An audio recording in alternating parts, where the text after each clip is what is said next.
Hello, fellow biologists. Today we will be starting Unit 5, which deals with heredity.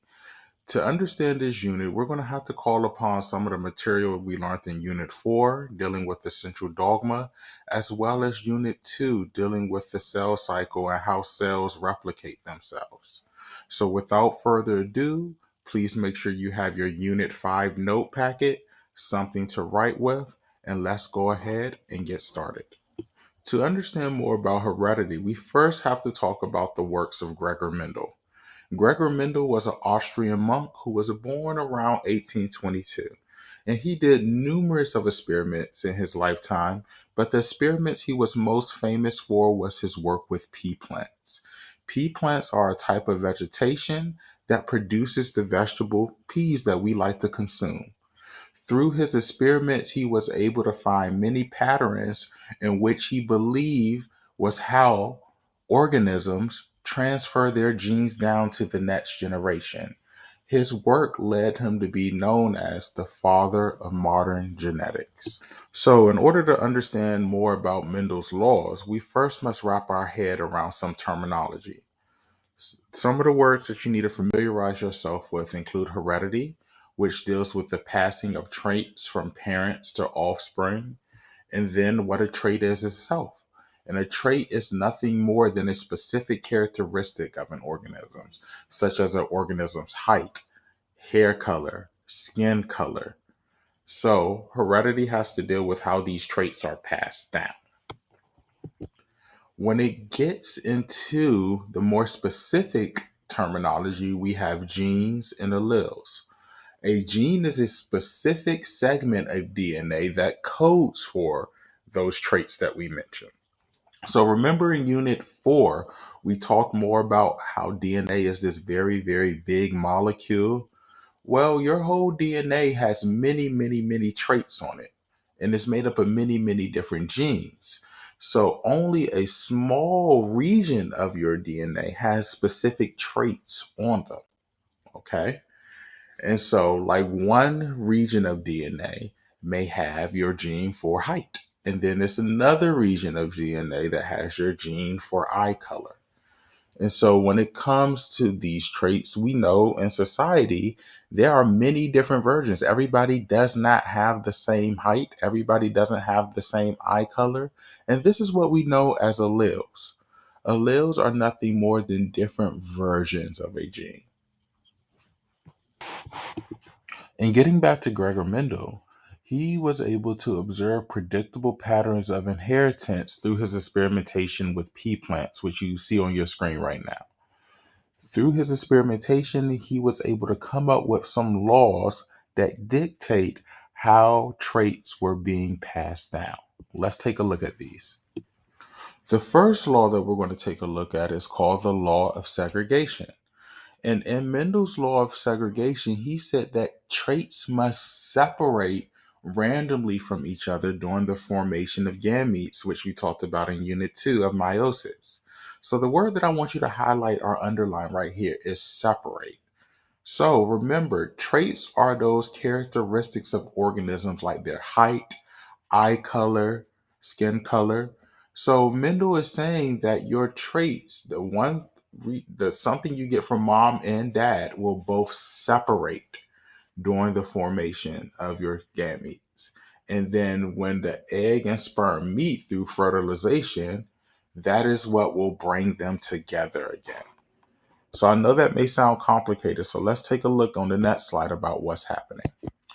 So right here, we see both mom and dad cells. And let's say that the genes that we are looking at, our trait that we are looking at is height. And we're going to use T to represent height. So when mom goes off to form her gametes, both of those T's will split into two separate gametes. All right. They will segregate. And the same thing happens with dad. During the formation of gametes, his traits for height will split into two separate things. And then when the egg and sperm meet, that will bring those traits back together. That is what Mendel meant by the law of segregation. Your traits will split up during the formation of gametes randomly, And then when fertilization happens, they will come back together. In another one of Mendel's laws, he said that traits are inherited independently of each other. This became known as the law of independent assortment. All right. And remember, traits are those attributes that organisms have, like their height, skin color, hair color, eye color. And so, what Mendel was saying was that when we go and form our gametes, that our trait for height is not going to be passed along with our trait for our eye color. They are two different things that get passed along separately. And he was able to see this when he looked at pea color as well as flower color. So he noticed that just because pea color was yellow did not necessarily mean that the flowers had to be purple. Okay. We now know that this is a result of traits being located on different chromosomes. So, as an example to help you better understand this, we have an image on your screen right now. And in this image, we have a dad who has curly hair and clear skin with a mom who has straight hair with freckles. And they produce an offspring that has curly hair and freckles. All right. And so, if traits weren't passed down independently, then that offspring will also have clear skin. If they weren't passed down independently, then the offspring, in order for him to have freckles, he will also have to have straight hair. All right. So the trait for freckles and the trait for hair texture are separate, and they get passed down separately as well. Mendel's third and final law was known as the law of dominance. Mendel was able to come up with this law after much experimentation in which he crossed true breeding plants with opposite traits. And what he saw was that only one trait was constantly appearing in the offspring. True breeding is just a fancy word to say that the parents will match the children. So if I had true breeding tall plants, I would expect all my offspring to be true breeding tall as well. If I had true breeding short plants, I would expect all my offspring to be short as well. So when Mendel crossed true breeding tall with true breeding short, he saw that all the offspring were still tall. This led him to the conclusion that some alleles are dominant while others are recessive. Only one dominant allele is needed to display the dominant trait. So examples of dominant alleles are brown hair, brown eyes. And so if the dominant allele is present, it will completely mask the short allele and therefore or mask the recessive allele, and therefore you will not see it in the offspring. Let's take an example. So here we see Mendel's cross. We see him crossing a true breeding tall plant with a true breeding short plant. And the offspring that they produce were all tall. I want us to take a look at the inside of the parentheses next to the trait or the alleles. All right. So that capitalized T means dominant. The lowercase t is a recessive allele, all right? And notice how all the offspring have that dominant allele. That dominant allele is masking the recessive allele, which is going to mean that all the plants or offspring are going to show that tall allele, that tall trait, because that dominant allele is masking the recessive. In summary, Mendel's three laws of heredity can be seen on your screen. We have the law of dominance, which says two different alleles are present, only one is dominant, and that one will be expressed.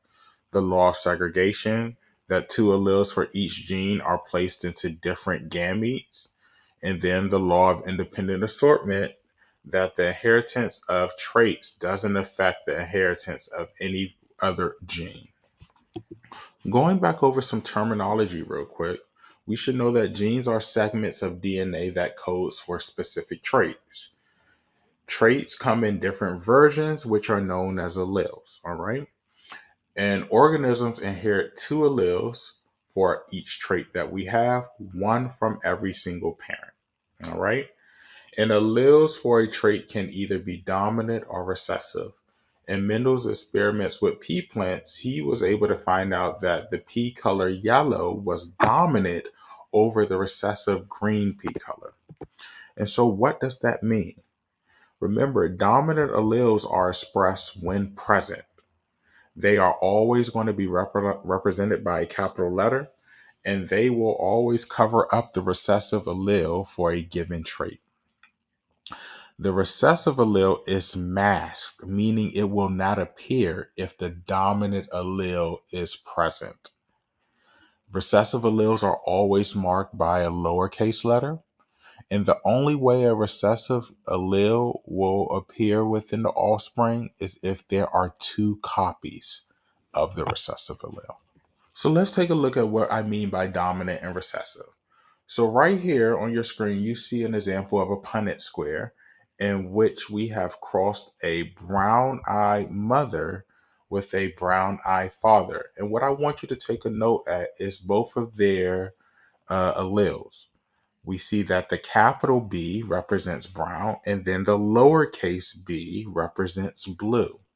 And so when both of these parents were crossed, they had three children that have brown eyes, and only one of the kids is capable of having blue eyes. Notice how two of the kids do have brown eyes, but they also have that recessive blue trait. But they're still presenting brown because of that dominant allele. Okay. That dominant allele is completely masking the blue color. That is what Mendel meant by his law of dominance. Another thing that we could think about when looking at Punnett squares are this whole ideal of genotype and phenotype.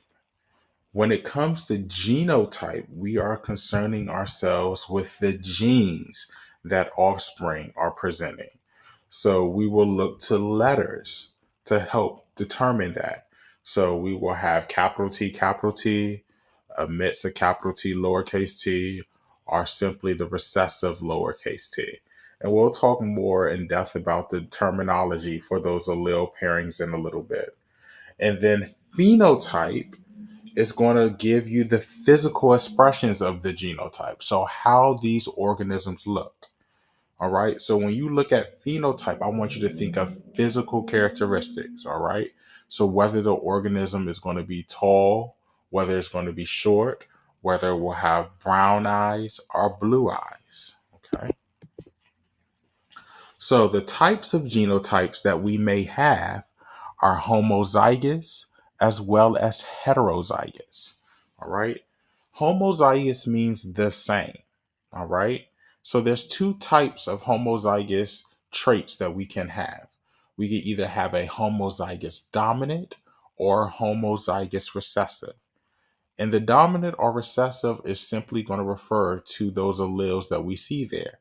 If it's homozygous dominant, then both alleles will be capitalized. If it's homozygous recessive, then both will be lowercase. Okay, and these are also called true breeding or purebred plants or purebred organisms. When it comes to heterozygous, we'll see both a dominant and recessive allele for the genotype. All right. So individuals who have the heterozygous trait are called carriers because they have that recessive allele. It's just not being shown. These types of organisms are called hybrids. So, unfortunately, that is all we have time for today. Please make sure you finish up your notes, go back in the video and look up anything that you may need to write down again. Also, please make sure you fill out all your practice before you come to class next time. As always, look forward to seeing you. And if you have any questions, please reach out to one of the biology teachers. Thank you for your time. Have a great day.